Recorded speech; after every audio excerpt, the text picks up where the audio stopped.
right, so this is gonna be our glute session that we go through. So we're gonna start with soft tissue work. We're gonna do glute meads, and then we're actually gonna do glute max. Glute max we're gonna do from the floor. You'll just want to make sure that you, if you had a bigger ball than this, like a softball size tool, you could probably use that. If you only have a lacrosse ball, that's all good. You'll just have to be mindful of how much pressure you apply. So for the glute max, all you do, of course, glute max is here, so the entire butt cheek, just place the lacrosse ball on the ground, and then keeping your hands on the ground, you're gonna just roll over the glute max. And so use the hands as needed to control the amount of pressure that you apply into it. And just moving around like this, finding the tender spots, working into those. All right, so that's the soft tissue work for this session. Then we're going to go into the glute specific work. So this is all going to be helping us develop a better hinge while maintaining the connection with ribs and pelvis that we develop through the core session. Additionally, with this is going to help us understand where our sits bones are and allow us to find them more often, which is going to be beneficial for that posture. So you'll need a chair for this. This is actually like a little piano chair. This one works great. You can also use like a bench. Preferably it's something that's not too soft, because then you can get feedback regarding where your sits bones are. All right. So the first thing that we'll do, set up on the chair, and then what you can think about as you sit on the chair, and again, this usually helps to do this with, some clothing that you can get visual feedback from. So, whether you're in leggings and a sports bra, like that might be something that works pretty well. So you can just see what's happening with your rib cage and pelvis as you go through these movements. So again, when we sit, we want to first find our sits bones. And so those are going to be at the bottom of the butt where the hamstring and the glute meet. And so you can see that basically when doing that, kind of makes your butt bigger, right? And that's what we want, because that means we're using our hips and we're getting into end range hip flexion, okay? The first exercise we're going to do after we kind of find that is rockers. And we're going to think about all those components that we do during the core session with active breathing and with maintaining that tight front line as we go through these rockers, and again, as we go through almost all these exercises. So with this first movement, what we basically want to see visually is we don't want to see, so if I do a rocker like this, I don't want to see this, all right? So we're trying to maintain that natural spinal curvature, which is that nice lordotic curve. And yeah, there can be a little bit of kyphosis in the upper back, that's fine. So you're just rocking back and forth. Do your active breathing with it. So I'll do a exhale, and I'll actually rock back while maintaining that connection, and then rock forward. And as I breathe, it's into the upper back. And then with every exhale, I'm thinking of tightening my anterior core even more. You can start by using the hands for feedback, eventually getting to a point where you maybe go here. This is called field goal post.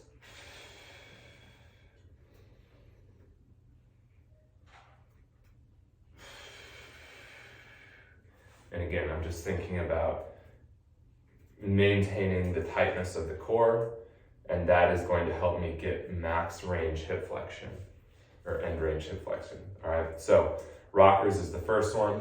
Then we're gonna go transition to a squat. So I'm gonna have my feet under me, my heels will be off the ground.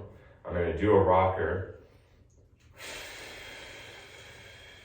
hinge, and then bring my butt just off the seat, all right? So now I'm loading my hips, which is what we want, loading the glutes, and then I'm just gonna go back down, reset. As I lift the butt off the seat, my heels will touch the ground.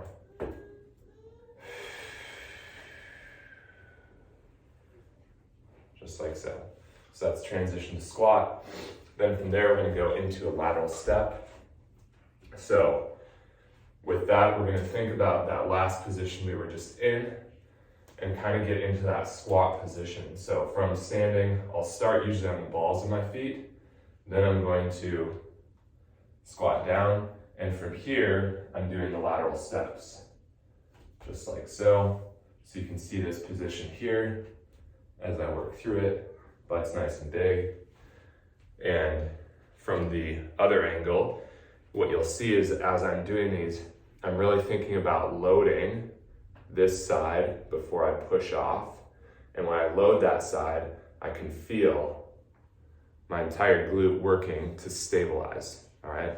And especially because I'm in this position. So it'd be, if I were here and I'm doing this, not really gonna do a whole lot. So I wanna make sure I load those hips, just like so. And then I can even feel that glute med working as I push off. So you can see that my leg internally rotates a little bit as I step, all right? So lateral steps is there. Then from there, we're gonna go into hamstring stretch and bridges. Just a refresher on those. We'll be on the ground here. Just like so, thinking about active breathing. Exhale to kick up. Active inhale to come down. Remember, if you feel like your low back is going into the ground, you can stop and lift the legs, and that'll reestablish that position for you in the lumbar curve, or in the lumbar spine. So hamstring stretch there, then into pillar bridges, active breath in, lift the legs, drive up, push through the big toe as we work through these, squeeze the bottom butts, keep the rib cage and pelvis together.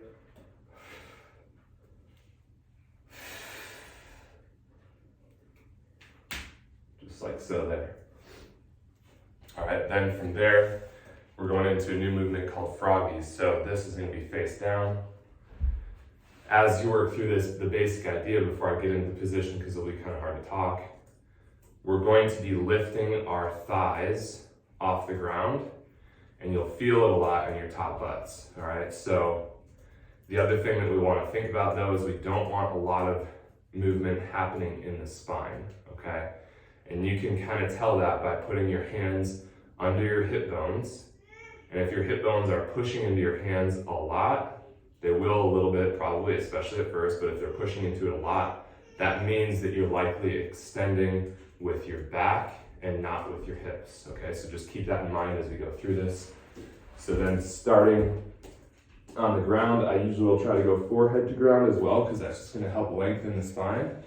Then we're gonna bend the knees, hands under the hip bones. I'm gonna focus on my active breathing. So big forced exhale. That's gonna tighten the anterior core. Then after I do that, I'm gonna lift. Active breath in.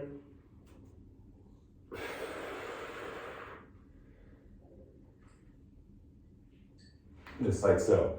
So you can see my thighs don't come off the ground a ton, and that's the idea, because if I were to really force it, it would dump into the low back, and you're probably starting to recognize the theme here. So that one you'll feel a lot in the top butts. Then after that, we're gonna go into a glute bridge hold. So glute bridge hold, same as the regular bridges that we do, but we're just holding. So establish a good position, active breath in, forced exhale, and then you're just holding in this position, really thinking about squeezing those bottom butts, pushing into the big toe, maintaining rib cage and pelvis, breathing into that upper back.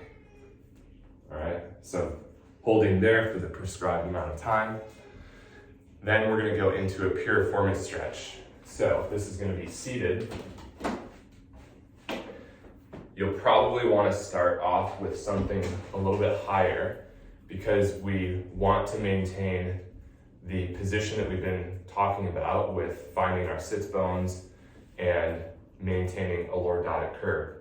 When most people do a stretch like this, they'd probably go like this, and don't know if you can see with the background, but my back is really slumped, all right? And my sits bones are actually facing this way, all right? So we want to make sure, just like we do in our seated, like the rockers and stuff, we want our sits bones to be here, all right? So now my sits bones are positioned that way. We want to try to keep that. So the shorter the thing that we're sitting on is, the more flexibility it's going to require the piriformis. So if you do something a little bit higher, you can get into this stretch while maintaining this. So for something this short, I'd maybe put my foot out like this and then cross the leg over. And then you can see from there, I'm able to more so maintain my sits bones facing this way. All right, so as we're doing the piriformis stretch, still think of the active breathing. So front line should be tight, breathing into the upper back or the sides. And you're just holding this as you just breathe through it for the prescribed amount of time. All right, so that's the piriformis stretch. Then we'll go through another round of lateral steps, and then we're gonna move into something called the hip matrix. All right, so this is gonna be a new one. We're gonna start in the position that we would for like a limbo plank. And the first portion of this is gonna be a lateral shift hold. So what we're thinking about as we do this, of course, establishing good position, so tight front line, active breathing only, big upper back as we work through this. And then, I'm going to do a lateral shift, so shifting this way. As I do it though, make sure I'm not side bending to accomplish that, and instead it's all coming from the hip. So lateral shift just like that. So this, the primary mover here is going to be my right glute.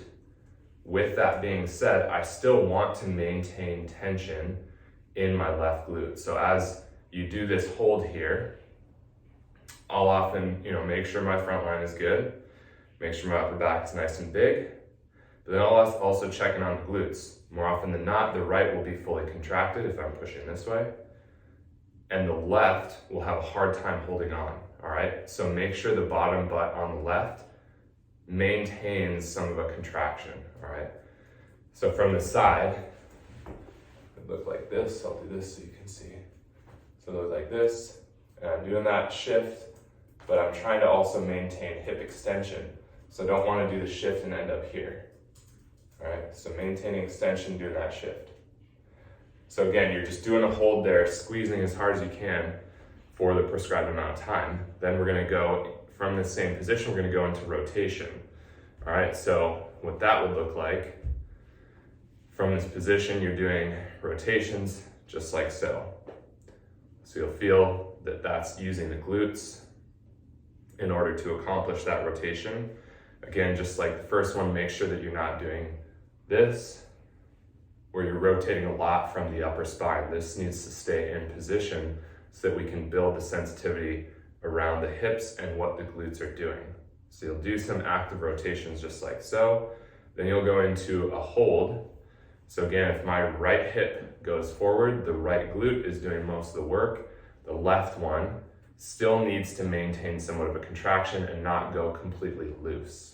Okay, so just keep that in mind as you do these hip matrices. All right, so prescribed amount of time for the rotation hold as well.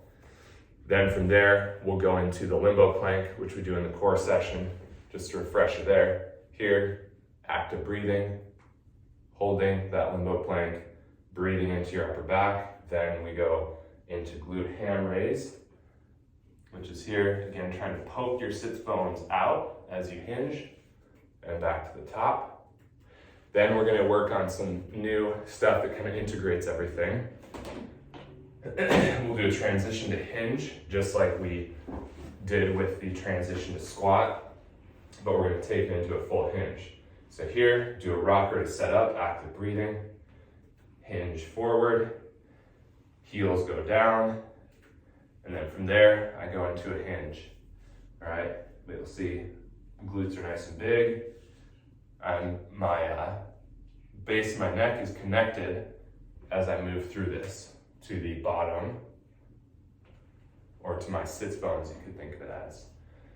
So just working through that. Then we're gonna go into what's called a Hindu squat, which is here, starting on the toes, and then squatting down, again, thinking of all those principles. I'm gonna stay on the balls of my feet, gonna focus on getting my butt nice and big, active breath the whole time, and then squeezing the glutes to come to the top.